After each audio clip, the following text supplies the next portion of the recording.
Tandaan nyo, kung nasaan man kayo ngayon, kung sino man kayo, may pag-asang magbago buhay nyo. Pwede po ba simula ngayong araw na to, mangarap ka na ng sobrang laki? Kasi dito sa Empowered Consumerism, lahat ng pangarap nyo matutupad! Hello po sa inyong lahat.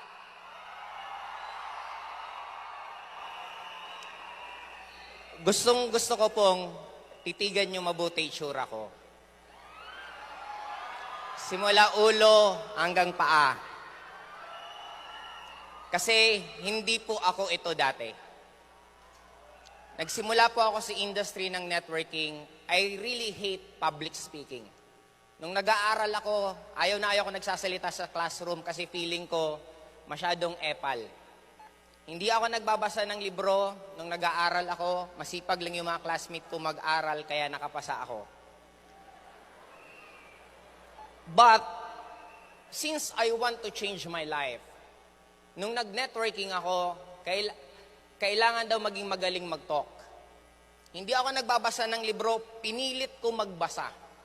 Unang libro ko nabasa, Rich Dad, Poor Dad, first page, one day. Ang hirap magbasa pag hindi po kayo nagbabasa ng libro. Pinilit kong basahin, isang araw, isang page. At least okay na. Sumunod, isang page. Now, ang buhay natin napakasimple. Hindi naman mahirap maging mayaman. Nagkataon lang, gusto natin magbago buhay natin, pero ayaw natin magbago. Wala ni isa sa atin dito, pinanganak, na tinuruan ng magulang maging networker. Walang subject sa school na tinuruan ka paano ka maging networker. Kaya expect, mahihirapan ka sa isang bagay nang hindi mo naman ginagawa. Ang isang bagay na madalas mong ginagawa, nagiging madali. Ang isang bagay na hindi mo masyadong ginagawa, mahirap. Now, ang formula ko nung nag-networking ako, I need to become a good public speaker. Kailangan ko maging event organizer. Kailangan ko maging travel agent sa mga downline pag tinutour mo. And ang formula ko napakasimple. Kung ano ang skills na gusto nyong matutunan, yun ang basahin nyo. Example, gusto nyong yumaman, magbasa ka ng mga tungkol sa pagyaman. Makinig ka ng mga mai-inspire kang yumaman. Magkaroon ka ng mga kaibigan na ang goal mo is yumaman. Now, doon ko na-realize, sabi ko, ganun lang naman pala kadali. And ako, ang naging basis ko, ng growth ko, ng evolution ko, is paano ako makatulong sa mga downlines ko.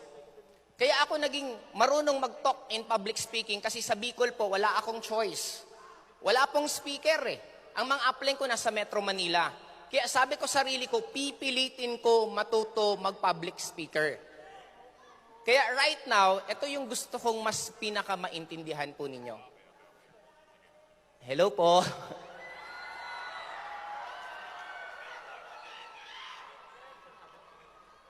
Tandaan nyo, kung nasaan man kayo ngayon, kung sino man kayo, may pag-aasang magbago buhay nyo. At sana, mahalin po natin ang failures. Mahalin po natin ang problema. Sino ba kasi nagsabing kalaban natin ang problema? Ang problema, kakampi natin.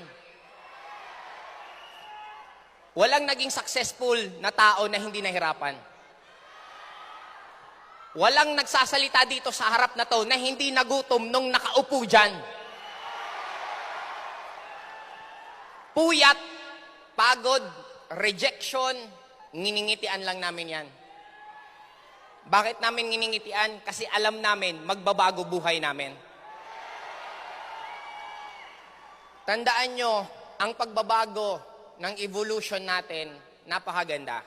Kasi ako naalala ko, isa sa pinaka naging growth ko, tumulong ako, pati hindi ko downline. Nung naging speakers bureau ako ng company, umiikot ako sa buong Pilipinas. Kahit hindi ko downline, tinuturing kong downline ko.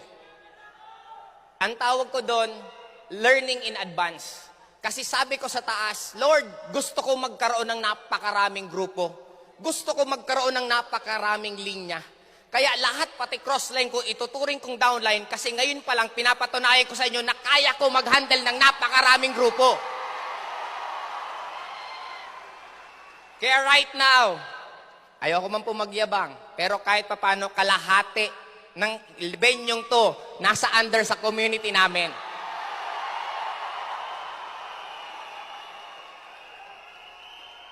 Huwag kayong matakot madapa.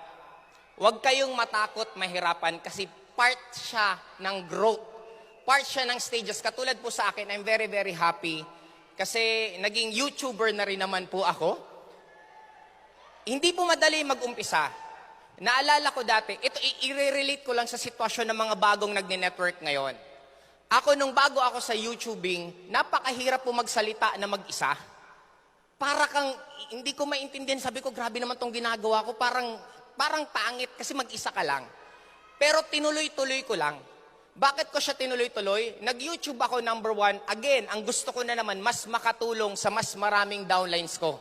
Kesa paulit-ulit ako na nagsasalita, sabi ko, ginawa ko na lang ng video. That's the number 1. Second, love ko ginagawa ko. Kaya nga kung nahihirapan ka, bakit ka nahihirapan kung mahal mo ginagawa mo? Naalala mo nung in love ka? Kahit nga pinapasundo ka ng malayo, di ba nakangiti ka pa rin? Di ba yung love mo kahit tinitingnan mo lang mag-umaga, maghapon, okay pa rin? Masaya ka? The moment nalulungkot ka, hindi mo mahal ginagawa mo. Dapat mahalin mo ginagawa mo kasi katulad po sa akin right now, sa pag-YouTube. Tuwan-tuwa po ako kasi within 12 days, kumita po ako ng 28,000. Ito yung point ko. Napakasarap po sa pakiramdam na nakakatulong ka sa ibang tao. May mga nagko-comment po sa akin sa YouTube. Thank you po, classmate. Magpapakamatay na sana ako nung napanood ko yung mga videos mo, nabuhayan ulit ako mangarap. Paano mo ipagpapalit ng pera yon? Kaya nga, napakaganda ng ginagawa natin kasi ang ginagawa natin, nagbabago tayo ng buhay ng mga iba't ibang tao. Tandaan nyo po, if you really love to help, yung evolution, magdudugtong-dugtong. Company natin, bakit napakaganda? Kasi sila Doc Ed, sila Sir John, sila Doc Connie, ang gusto nila, alalang-alala ko to, magtatayo kami ng networking company para hindi na magsasara yung networking company tinayo namin. And tingnan mo tayo ngayon, ang dami natin natulungan. Kaya sa akin, ito na lang po ang gusto kong last na message sasabihin sa inyo. Hindi po ako naniniwala sa normal cycle ng buhay na nakalakihan natin. Mag-aaral, gagraduate, magtatrabaho, magpapamilya, mamamatay. Sino ba ang nag-imbento ng ganun klaseng cycle ng buhay? Ang boring! Imagine mo, ulitin ko ha, mag-aaral, magtatrabaho, magpapamilya, tatanda at mamamatay. Hindi ba natin pwedeng baguhin simula ngayon? Pwede ba nabuhay, nagkaroon ng kotse, nagkaroon ng bahay, nagkaroon ng resort, nagkaroon ng napakaraming oras sa pamilya, pumunta ng Disneyland sa Hong Kong, kumain ng street foods sa Singapore, tumira sa Burj Al Arab na 5 stars sa Dubai, nag-wine sa Paris, France, gumimik sa Las Vegas. Nai-imagine nyo gano'n na klaseng pamumuhay. Kaya para sa akin, eto na lang, nakita nyo po lahat na nagsalita. Narinig nyo na po mga stories namin na paulit-ulit. Ito lang ang gusto ko. Pwede po ba, simula ngayon, maniwala kayo at lakasan nyo na ang loob nyo mangarap ng sobrang laki? Ulitin ko, pwede po ba simula ngayong araw na to, mangarap ka na ng sobrang laki? Kasi dito sa Empowered Consumerism, lahat ng pangarap nyo matutupad! Again, this is Joseph Lim. Thank you po! Mr. Joseph Lee!